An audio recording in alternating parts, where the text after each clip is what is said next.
Carioca.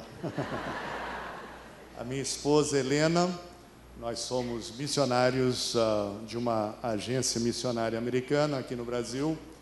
Já vamos completar 34 anos e essa história do irmão Ricardo traz boas recordações daquela época, quando iniciamos um trabalho bem diferente na zona sul do Rio de Janeiro. Estamos felizes de estar aqui. Eu e a Helena somos casados há 39 anos, para a honra e glória do nome de Jesus. Temos filhos hoje que o Ricardo conheceu bem jovens, hoje são casados. Temos 3 netos e é uma grande alegria estar com essa boa igreja aqui em Vila da Penha. Que Deus esteja abençoando cada um de vocês. Muito bem. Eu quero dividir a minha palavra em 2 partes. O irmão Ricardo me permitiu dar essa palavra. Eu e a Helena somos plantadores de igrejas agora em dezembro vou completar 40 anos de ministério pastoral. Então não são 40 dias nem 40 horas. Eu sou formado por algumas escolas, uma delas é a escola das cabeçadas da vida. Já ouviram falar dessa escola? Já dei muita cabeçada. E pela testa de alguns de vocês, já vi que vocês também fizeram matérias nessa escola. Mas, pela graça de Deus, estamos aqui e de pé e louvando a Deus juntos. O primeiro destaque é falar sobre o ministério de adoração dessa igreja. Fui muito impactado hoje de manhã por essas queridas irmãs que cantaram. Eu rodo esse Brasil todo e ouço muitos corais, mas esse coral tocou profundamente o meu coração esta manhã. Louvo a Deus pelo Natan, que é o ministro de música dessa igreja. Eu conheço a família do Natan. Faz isso com o seu dedo, faz isso. Muito tempo atrás. Conheci a mãe e o pai dele quando eles eram seminaristas na década de 70 no Seminário do Sul. Pastor Eliezer, irmã Silvia, são muito queridos para nós. A família do Natan, ele é muito querido mesmo. Vocês são privilegiados de ter um ministro de música como o Natan. Louvo a Deus também pela vida do João Melo. Conheço ele desde a época que ele era pastor da igreja em Cachoeiro de Itapemirim. Então, fico muito feliz que ele completa agora 5 anos aqui nesta boa igreja. E louvo a Deus pelo seu ministro de jovens, o Jean, que veio da nossa igreja, a Igreja Batista Carioca, para a sua igreja. Então, é esse vai e vem no Ministério Batista. E o Jean é uma pessoa muito especial e vocês também têm o privilégio de tê-lo aqui nessa equipe. Todos 3 estão bem lá em Poços de Caldas. Eles estão fazendo muita bagunça, mas estão muito bem. Podem ficar tranquilos que amanhã já estão de volta aqui na cidade do Rio de Janeiro, continuando o ministério aqui. Vocês estão em plena atividade de missões e trago um abraço caloroso do pastor João Marcos, que trabalhamos juntamente com a Junta de Missões Mundiais na área de mobilização. E quero desafiar a igreja a dar a melhor oferta missionária na história dessa igreja. Vocês são uma igreja de vanguarda no Rio de Janeiro e sempre deram exemplo para muitas e muitas igrejas, especialmente na área de missões. E quando eu penso sobre esse ano em particular, 2018, os grandes desafios do Brasil, economicamente, você e eu precisamos dar mais para missões. Essa semana, no dia 25, partiu dessa cidade para o sul da Ásia. Eu não posso dizer o nome do país, mas um casal cujo codinome é Áquila e Priscila. E eles vão estar trabalhando com um grupo de um povo não alcançado. Isso está sendo gravado aqui, né? Eu não posso dizer nem o nome desse grupo, para vocês, mas é um grupo de 10 milhões de muçulmanos nesse país no sul da Ásia, que nós não sabemos de nenhuma pessoa de 10 milhões que já se converteram a Jesus. Nenhum. E eu não sei se você é impactado como eu e a Helena participamos do PAN desse casal. Eu não sei se você é impactado por isso. São 10 milhões de um povo, de uma etnia, são muito bem de grana, eles não vão para a Europa para passear durante as férias, eles não vão para Disney, mas eles gastam o recurso deles para ir para a Arábia Saudita, para se aprofundarem no Alcorão e nos ensinamentos do Islã. Então, estejam orando por esse casal, Áquila e Priscila, brasileiros da Junta de Missões Mundiais, que estão indo para o sul da Ásia para engajarem o primeiro convertido desse povo não alcançado. Sabe por que isso me impacta, gente? Porque se ninguém daquele grupo aceitar Jesus, todos eles vão para o inferno verdadeiro. Você sabia disso? Eu tenho uma marca aqui, onde eu me queimei na minha infância. E eu não sei se você sabe disso, mas queimaduras são as coisas mais terríveis do mundo. Concorda comigo que isso é terrível, se queimar? Mas você imagina uma pessoa que a dor da queimadura nunca vai passar. Essas pessoas, se não aceitarem Jesus, vão para o inferno, onde sofrerão, não para algumas horas, mas para toda a eternidade.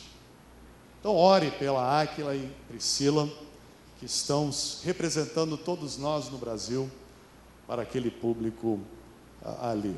Eu quero que você levante o seu celular agora. Eu não vou tomar o seu celular, mas levante o seu celular agora. Todo mundo levantando. Você não vai trazer o celular aqui para frente. Aí você só vai levantar. Não, levante. Você que tem o celular no bolso, levante o celular. Que eu sei que todos vocês têm celular. Levante. Lá em cima, eu quero ver os celulares. Joga lá, bem alta a mão. Muito bem. Quanto é que vale o seu celular? Quanto é que vale? Quanto é que você paga no seu celular? Eu quero dizer uma coisa para vocês. Desafiar a Vila da Penha a esse ano contribuir para missões mundiais o valor do seu celular. Deixa eu lhe dizer, no céu, pessoas vão chegar para você e vão dizer obrigado pela sua contribuição para missões. Eu e minha família estamos no céu hoje porque você contribuiu. Muitos de nós somos extremamente egocêntricos. Damos mais valor para nós e para os nossos gostos pessoais do que damos para a obra de Deus. Então eu desafio você, e não estou desafiando você sem aceitar esse desafio para mim. Eu e a Helena contribuímos no mês passado, conseguimos guardar o recurso ao longo de vários meses para um dos nossos celulares. Nós temos 2 e agora estamos guardando dinheiro para até junho entregarmos o segundo celular para missões mundiais, fora o plano de adoção que a gente contribui todo mês para vários projetos missionários ao redor do Brasil. Então não estou desafiando você para você fazer isso sem que eu também esteja assumindo esse compromisso, tá bom? Desafio você esse ano, através da sua igreja, a dar o valor no seu celular. Ricardo, isso não conta como uma mensagem, tá? Agora eu vou começar a pregar, tá bom? Uma alegria muito grande estar aqui, porque o pastor João Melo me pediu para falar sobre um assunto que creio que é muito importante. E pode colocar ali o nosso PowerPoint. Quero falar sobre esse tema, deixando um legado, o que você deseja para 2018. Agora, você olha para mim e você diz, esse cara já é idoso, com certeza. Tenho menos tempo pela frente do que tenho para trás. Eu quero fazer a minha vida valer a pena, o resto do tempo que eu tenho. Você deseja isso para as futuras gerações da sua família? Então, essa manhã, deixando o legado, o que você deseja para 2018? Quando eu penso sobre essa boa igreja, eu penso sobre a história dessa igreja, 58 anos. Eu penso sobre o legado do pastor Sebastião Ferreira, grande homem de Deus que foi usado para abençoar muitas e muitas vidas. Sempre foi um exemplo para mim de um pastor que se dedicou e fez uma igreja, foi usado por Deus, fez um trabalho magnífico de evangelismo, de discipulado ao longo de sua carreira ministerial. Eu quero que a minha vida seja como a vida dele. Mas aí eu vejo essa igreja nesses últimos 5 anos, com o pastor João Melo, e vejo que a igreja está se ajustando ao século 21, com os desafios do século 21, com tudo que vem pela frente. E eu quero dizer para os queridos que eu acredito na Bíblia. Você acredita na Bíblia nessa manhã? Eu acredito em toda a Bíblia. Você acredita em toda a Bíblia? Desde Gênesis aos mapas, eu acredito na Bíblia. Você acredita na Bíblia assim? É porque depois de Apocalipse tem os mapas. Eu também acredito nos mapas. Ok? Essa Bíblia é o manual de instruções para a sua vida e para a minha vida. Concorda comigo? E eu sei que todos vocês, quando vocês compram um aparelho novo, a primeira coisa que vocês fazem quando abrem a caixa, vocês tiram ali um manual de instruções, não é? E todo mundo lê o manual de cima para baixo. Não é assim que todos nós fazemos? Não, não é. Nós primeiro tiramos o produto da caixa e colocamos na tomada e queimamos o produto e levamos de volta para a loja e dizemos, vocês nos venderam uma coisa ruim. Aí a pessoa pergunta, você leu o manual? Aliás, hoje em dia nem estão mandando mais o manual com a caixa.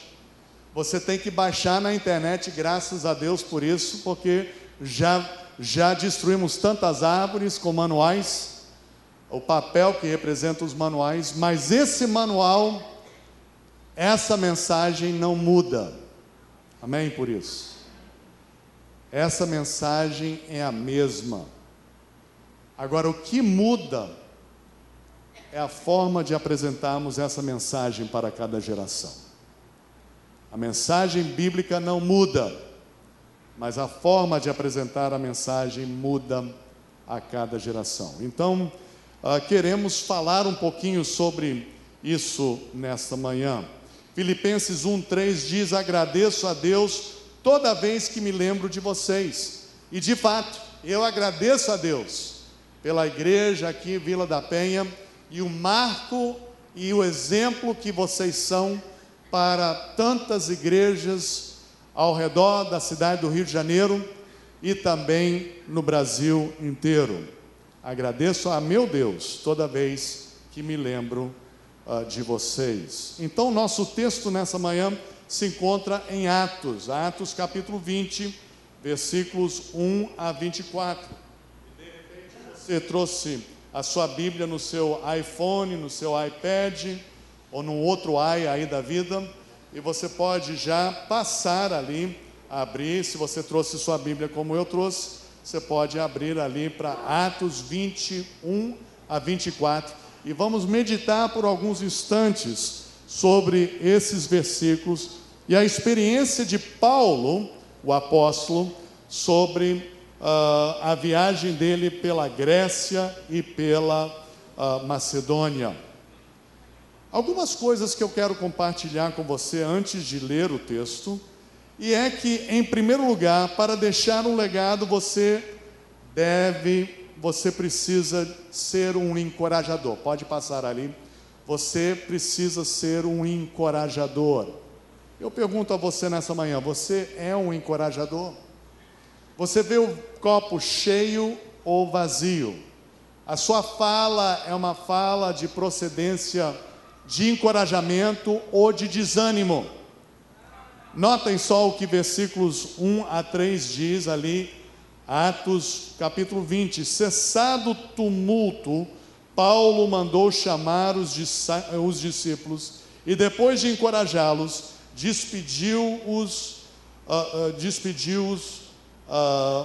despediu-se e partiu para a Macedônia.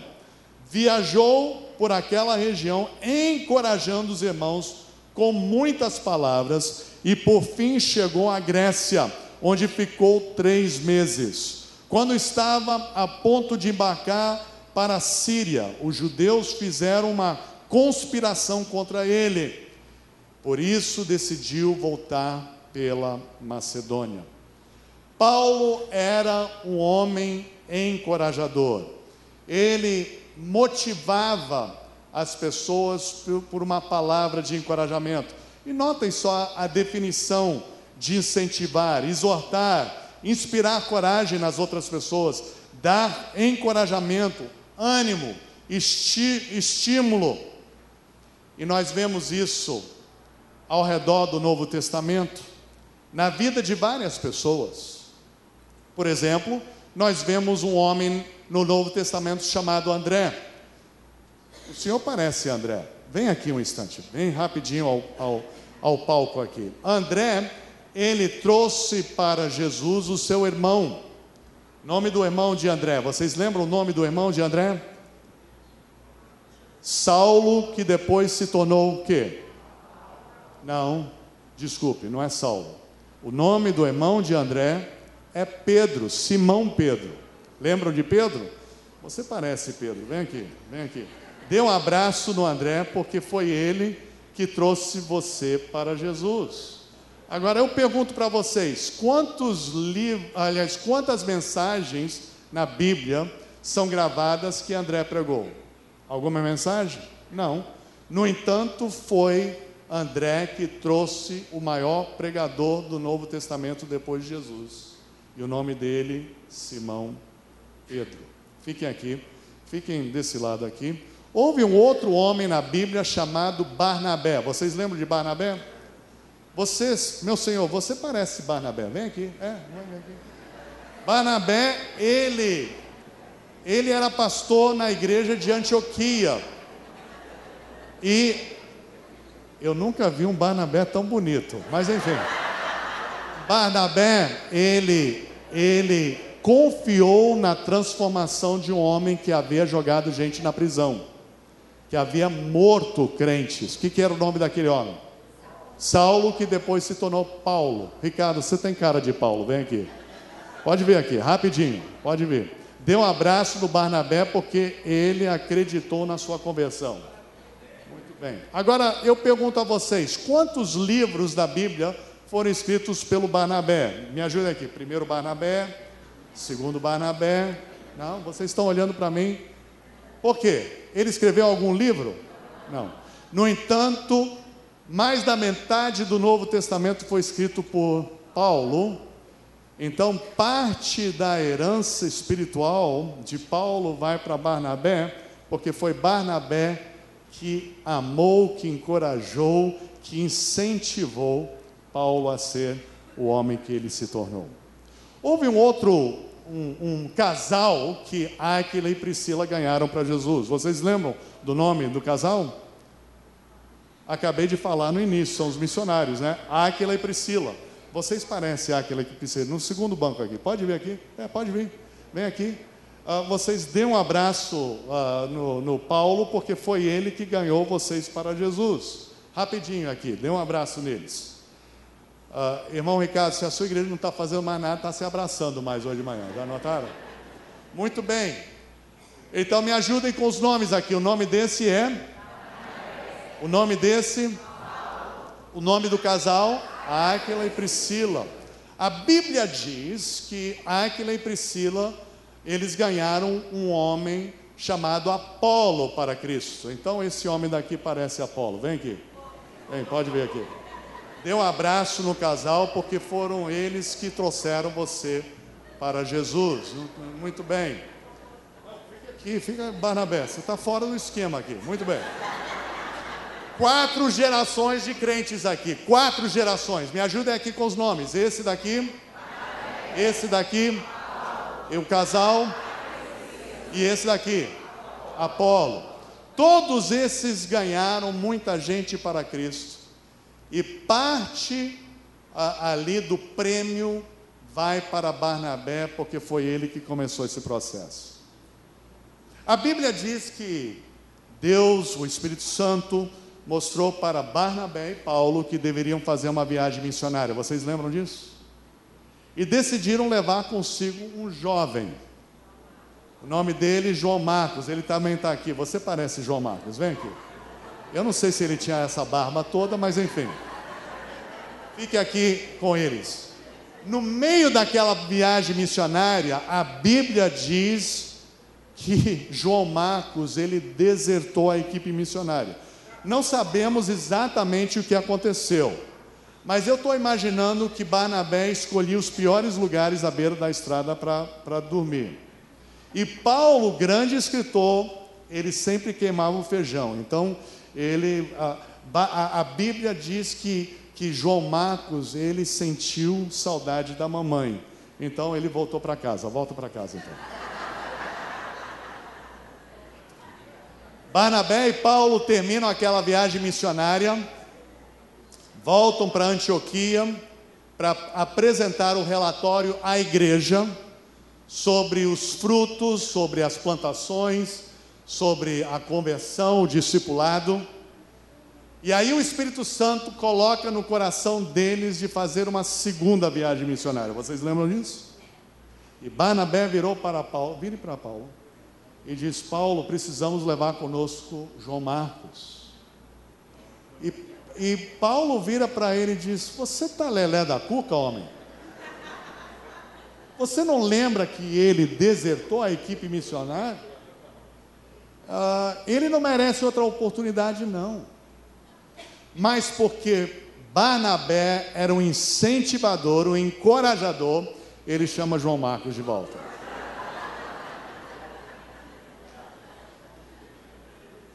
E esse João Marcos é levado com Barnabé, e Paulo leva com ele Silas. No final da vida de Paulo, Paulo escreve o seguinte: mande-me João Marcos, porque ele faz bem à minha alma. Isso nunca teria acontecido se não fosse por quem? E esse João Marcos, vem aqui, João Marcos. Esse João Marcos é o homem que escreve o primeiro dos evangelhos, o evangelho de Marcos, não o evangelho de Mateus, o evangelho de Marcos foi escrito por esse João Marcos. Nunca teria sido escrito se não fosse pelo... Louvado seja Deus pela vida de Barnabé. Louvado seja Deus pela vida de André. A igreja aqui, ela precisa ser conhecida por pessoas como André, irmão de Pedro, e Barnabé, aquele que começou esse processo da multiplicação de discípulos. Uma salva de palmas aí para essa turma. Vocês podem voltar aos seus lugares, podem voltar ali. Então nós vemos aqui, qual é a parte prática? O próximo slide ali. Amar as pessoas, investir seu tempo nelas, veja os seus pontos positivos, ouvi-las, servi-las. E quando eu penso sobre essa data é especial porque a sua igreja está completando 2 anos do trabalho de PGs, ou células. E vocês têm aqui algumas coisas interessantes ao longo desses 2 anos. São 36 PGs. E hoje a igreja completa um ciclo de aniversário de 2 anos. Então uma salva de palmas aí ao Senhor Jesus, pelo fato que vocês completaram isso. E a ideia aqui do PG é alguém cuidando de você. E alguém para quem você cuida. É o pastoreio mútuo e a multiplicação. São 600 vidas envolvidas hoje em PGs aqui na boa igreja de Vila da Penha. Agora, tem muita gente ainda não envolvida nisso. E nós desejamos ver todos envolvidos. Eu e a Helena já plantamos várias igrejas naqueles sofás lá de casa onde o Ricardo já sentou. E eu quero dizer que usamos essa ferramenta, esse ministério de pequenos grupos, porque entendemos que é a melhor forma das pessoas se sentirem bem participativas de um processo. E é uma oportunidade única. Ali temos o nosso PG ali, e que nos reunimos na sexta-feira.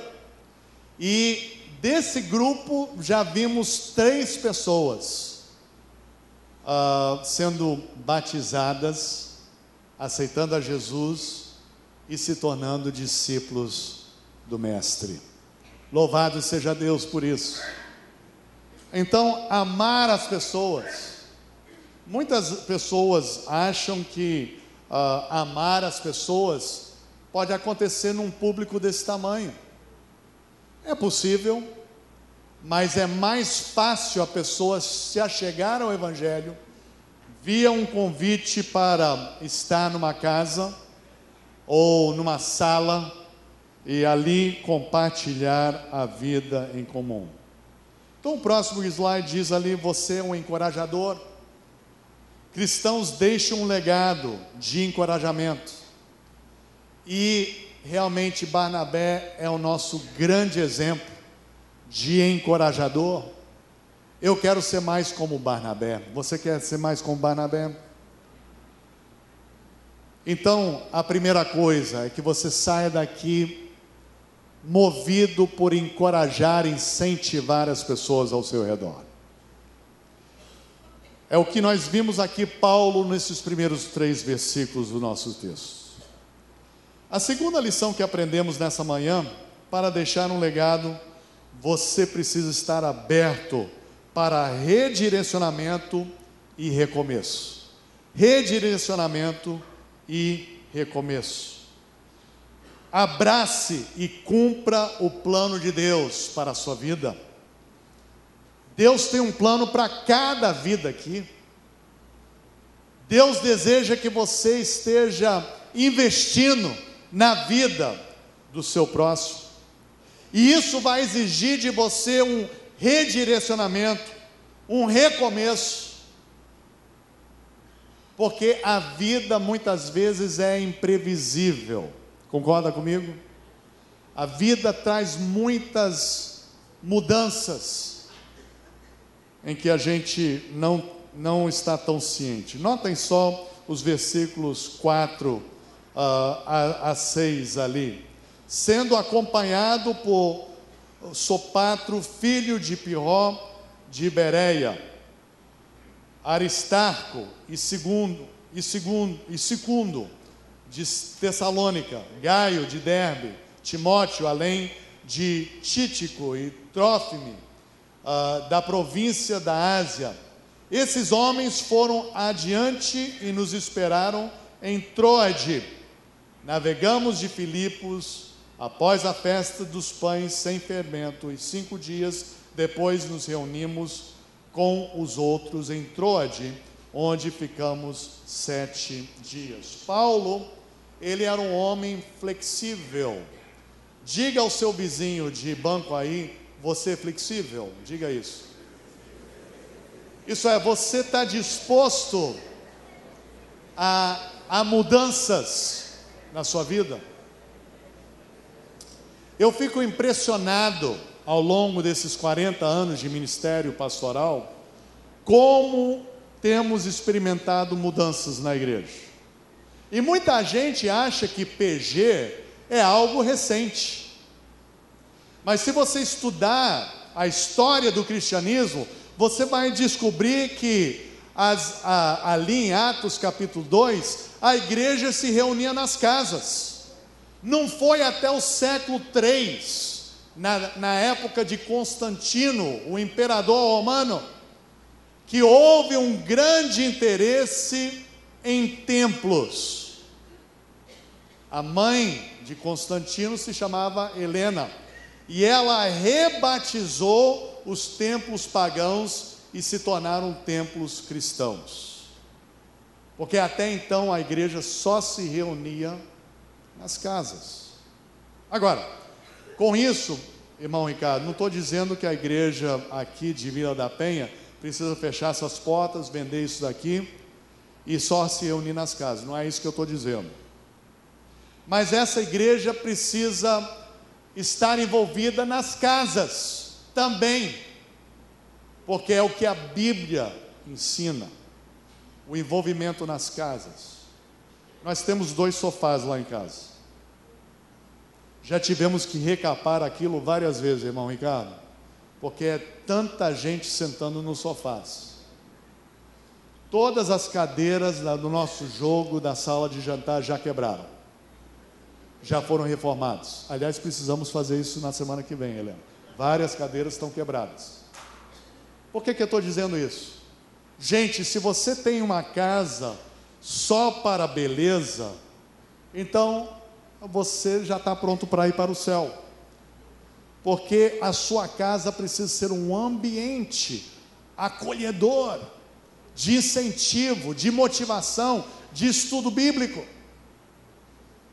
E quantas pessoas na nossa sala já se converteram a Jesus? Louvado seja Deus por isso. Flexibilidade. No céu vamos ter mansões lindas. Vamos esperar até o céu para ter esses lugares lindos, não é? Vamos trabalhar para que o que nós temos seja usado pelo Senhor para pessoas se tornarem discípulos do Mestre. Então, aprendemos sobre redirecionamento e recomeço. Alguns de vocês são crentes há muitos anos. Eu estava numa igreja pregando recentemente, e me lembrei da vinda de Billy Graham ao Rio de Janeiro, em 1974. Era crente novo na época, eu fiz parte do grande coral do Maracanã, 10.000 vozes. Quantos de vocês estavam lá no Maracanã? Levantem suas mãos. Vocês são velhos, hein? A campanha Cristo a única esperança, levante sua mão. Vocês são muito velhos mesmo. Mas a tendência da pessoa idosa é de se acomodar no passado, ao invés de olharmos para o presente e para o futuro. Como é que vai ser a igreja dos seus filhos, dos seus netos? Vai ser igual à igreja que você se sente confortável? Conquanto que a Bíblia é pregada, é ensinada, Deus vai usar uma variedade de formas do Evangelho ser espalhado. Olha o seu dedo agora, olha esse dedo aí. Olha as marcas do dedo. São 7 bilhões de dedos diferentes. E Deus tem um plano para cada um desses dedos. Amém por isso. Redirecionamento, recomeço. Alguns de vocês talvez estejam dizendo, mas Gai, eu tenho tanta saudade do passado. Mas não seja saudosista, meu querido. Olhe para frente, para o que Deus ainda tem para fazer através da sua vida e da sua influência. Então, a parte prática: faça do arrependimento um exercício contínuo, todos os dias, pedindo perdão a Deus pela sua cabeça dura. Vire para o seu vizinho ali e diga: não tenha cabeça dura, mas uma cabeça totalmente desprendida e pronta para fazer a vontade de Deus. E para tal, vamos ter que confessar os nossos pecados diariamente. E alguns de nós guardamos grandes rancores. Alguns de nós não conseguimos nos afastar daquelas feridas do passado. E de repente essas feridas, elas começam a criar um câncer espiritual em nossas vidas. E você precisa ter uma vida limpa diante de Deus, uma vida de retidão. E constantemente eu oro para que a minha vida seja uma vida limpa diante do Senhor. Você faz essa oração também? De total dependência do Senhor? Salmo 71, 18 diz: agora que estou velho, de cabelos brancos, literalmente, irmão Ricardo, cabelos brancos aqui, não me abandones, ó Deus, para que eu possa falar da tua força aos nossos filhos e do teu poder às futuras gerações.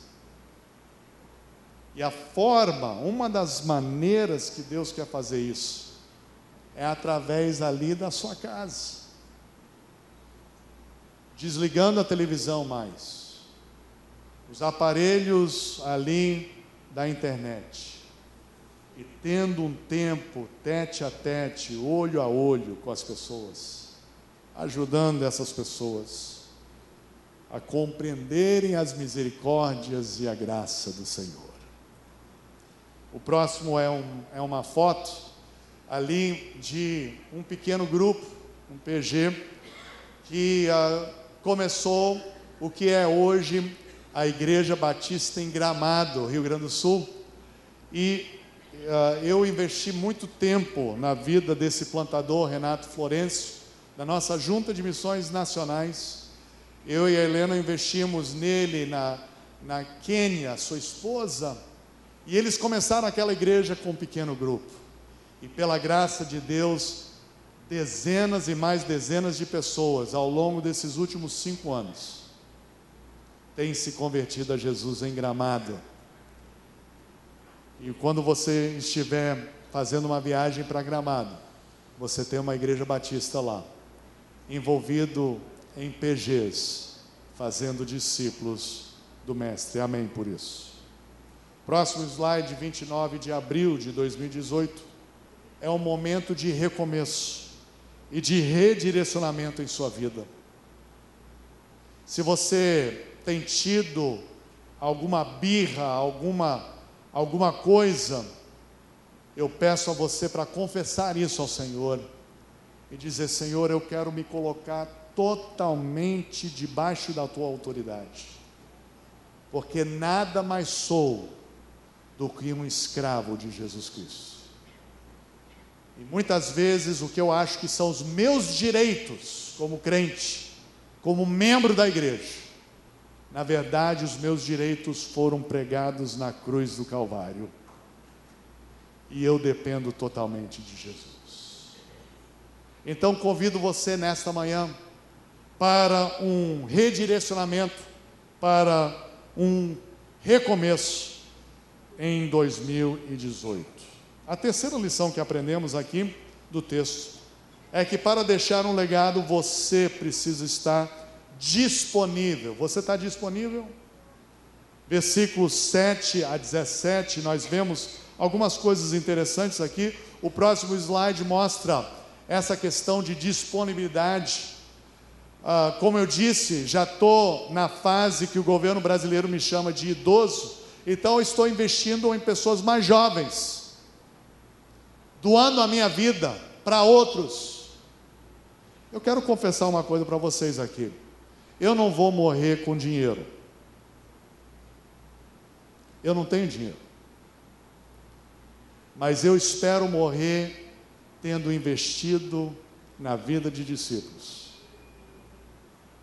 para que eles possam também fazer discípulos, para que possamos povoar o céu e despovoar o inferno. Você está comigo nessa proposta? Então, essa ideia de investimento, de estarmos disponíveis, e tudo, próximo slide aí, tudo porque nós cremos e obedecemos a palavra de Deus, que é a nossa regra de autoridade. Versículo 7 ali, notem só o que diz o versículo 7. Ele está disponível para responder perguntas de membros, embora não tenha sido programado para isso. Paulo, ele faz isso. Ele tira um tempo para responder perguntas. Que lugar melhor para se fazer perguntas, Ricardo, do que no PG, onde você pode colocar até as perguntas mais cabeludas ali. E ali, então, o líder do PG pode dizer: olha, eu não tenho essa resposta, mas eu vou procurar essa semana e trarei na próxima semana a resposta para o nosso grupo inteiro. Então, a disponibilidade de responder perguntas. Versículo 10, ele está disponível para ministrar, mesmo quando surge uma situação inesperada. Paulo, ele tinha uma rota, ele tinha um plano, um planejamento. Ele estava a caminho de Jerusalém. E, no entanto, o plano dele é interrompido. E ele ministra. E ali há um fato muito interessante, porque Eutico, ele é um jovem que está sentado ali na casa, ele está sentado na janela. E como alguns de vocês que já estão concordando comigo, porque a mensagem está longa, ele estava fazendo assim, concordando com Paulo, tudo que Paulo dizia. E de repente ele fez assim. E quando ele fez assim, ele caiu e morreu. Qual é a lição aqui? Não durma, meu irmão. Diga ao vizinho aí, não durma. Porque eu não sou Paulo e não vou conseguir ressurgir você nesta manhã. Versículo 17, ele está disponível para ajudar os líderes de Éfeso, mesmo quando queria chegar logo a Jerusalém. É o que nós vemos aqui. Paulo está disponível. Eu pergunto, você está disponível? Muita gente, Ricardo, diz o seguinte: Senhor, eu estou disponível. Aí alguém toca a campainha ou alguém liga e a pessoa diz: mas eu não tenho tempo agora.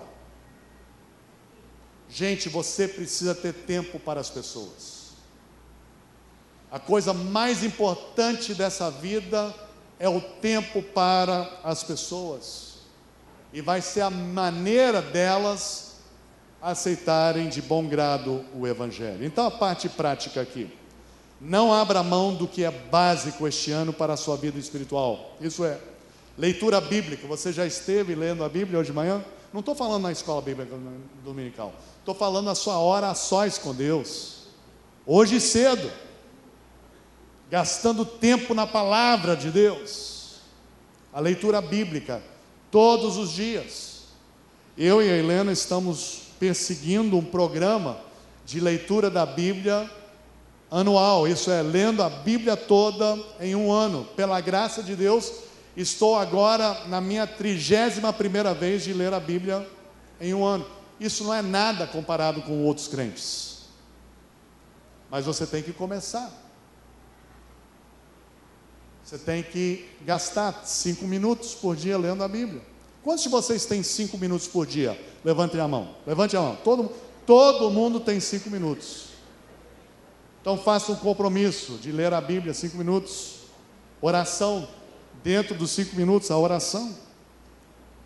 Orar é falar com Deus. A Bíblia é Deus falar com você. O PG, a célula, como é gostoso participar do grupo semanal. O culto aos domingos e a prestação de contas. Olhem para cá. muitos de nós não temos para quem prestar contas. Você sabia disso?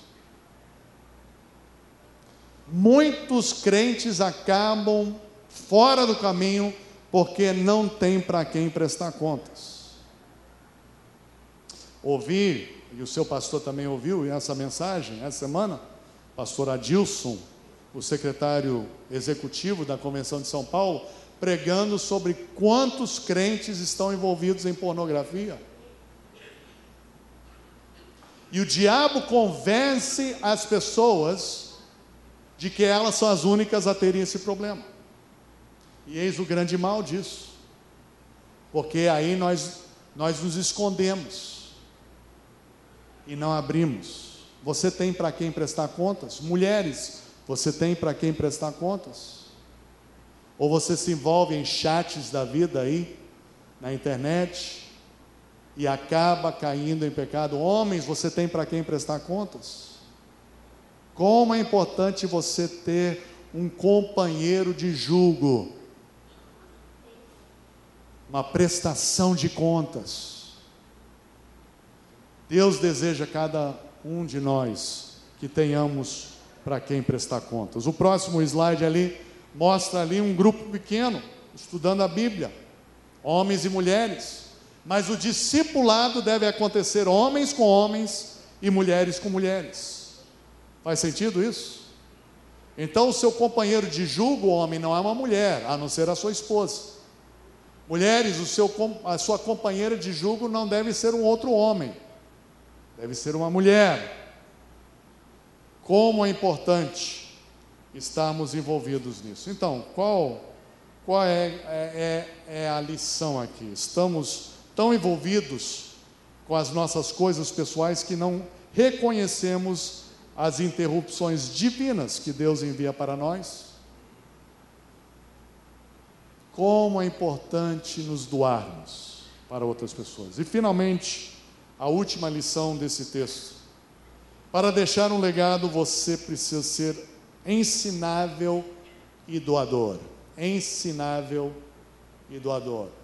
Você tem um espírito de aprendiz hoje? Ou você já sabe tudo? Se você já sabe tudo, então vamos preparar o seu culto fúnebre e já mandar você para o céu. Todos nós temos que ser ensináveis e doadores. Ali, notem só o próximo slide, um pequeno grupo acontecendo, várias pessoas estudando a Bíblia. Preencha a sua vida com as coisas de Deus, não com as coisas desse mundo. Atitude de aprendiz. Algumas coisas que eu quero destacar dos nossos versículos. Versículo 19 ali, diz o seguinte: servir ao Senhor com toda humildade e com lágrimas, sendo severamente provado pelas conspirações dos judeus. Serviço. Diga ao seu vizinho ali, seja um servo, diga isso. Como é importante ser servo. Não ser o rei da cocada preta, mas ser servo. Sabe qual o maior exemplo de servo? É Jesus com uma bacia de água em sua mão e uma toalha em outra mão, lavando os pés dos seus discípulos. Isso que é servo. Ele poderia ter brigado: por que vocês esqueceram de trazer alguém para lavar os pés? Não. Ele simplesmente deu o exemplo aqui. E Paulo, ele assume essa atitude em relação ao serviço. Em segundo lugar, versículo 20, a sua atitude em relação à igreja. Vocês sabem que não deixei de pregar-lhes nada que fosse proveitoso, mas ensinei-lhes tudo publicamente e de casa em casa. Os ensinos, as doutrinas. Essa igreja, irmão Ricardo, é uma igreja que acredita nas doutrinas bíblicas.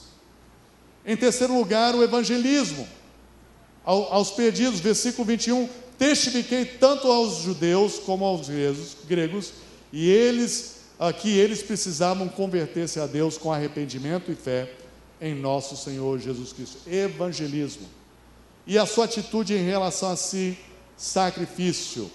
E ali você pode ler como o sacrifício aconteceu. E o próximo slide mostra ali batismo. Batismo é um ato de transformação de vida. E é um ato de dizer: eu estou à disposição, sou ensinável, sou aprendiz. E aqui, no pequeno grupo, essas pessoas ao redor da piscina ali, são pessoas do pequeno grupo. Louvado seja Deus por isso. Então, a parte prática vem. Faça uma pequena mudança semanal em sua vida. Serão 52 mudanças ao longo do ano, porque são 52 semanas. Eu pergunto, o pastor João Melo ficaria feliz com 52 mudanças? Posso ouvir um amém? Pequenas mudanças. Nós nos atropelamos com tantas outras coisas. No entanto, são pequenas mudanças que devem acontecer a cada semana em nossas vidas. O próximo mostra mais um grupo diferente, um grupo de jovens ali estudando a palavra de Deus. Você, então, é um aprendiz ou sabe tudo? Você já doou algo para alguém este ano? Ou você fica tudo com você? E finalmente, versículo 24, que é a chave do capítulo 20. Paulo diz: todavia não me importo, nem considero a minha vida de valor algum para mim mesmo, se tão somente puder terminar a corrida e completar o ministério que o Senhor Jesus me confiou, de testemunhar do evangelho, o quê? Da graça, o quê? De Deus. Você quer terminar bem? Deixar um legado? Eu tive com o pastor João Marcos na cidade de Calcutá, na Índia, e visitamos a igreja do famoso missionário de missões modernas, Guilherme Carey. E ouvimos do pastor daquela igreja um depoimento da 9ª geração de Guilherme Carey, que estava fazendo uma pesquisa da família.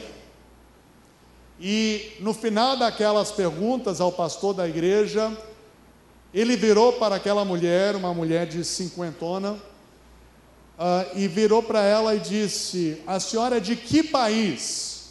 E ela disse: eu sou da Austrália. Se você estudar a história de Guilherme Carey, vamos lembrar que ele era inglês, britânico. Passou a vida toda na Índia. E a 9ª geração agora está na Austrália. E aí ele fez a seguinte pergunta: a senhora é de que igreja? E ela disse: eu não sou de igreja, eu sou budista.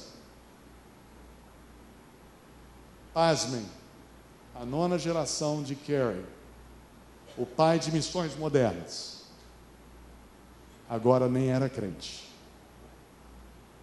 Eu não sei se isso mexe com você, mas isso mexe comigo. Todos os dias eu oro pelos meus netos, que eles venham se tornar seguidores autênticos de Jesus. E eu pergunto a você, como é que vai ser as outras gerações? Será que vão se perder? Será que vão para o inferno? Que você seja como Paulo, terminar a corrida e completar o ministério. E que vocês, como igreja, possam trabalhar nessas questões até a volta de Jesus. Abaixe sua cabeça, feche seus olhos.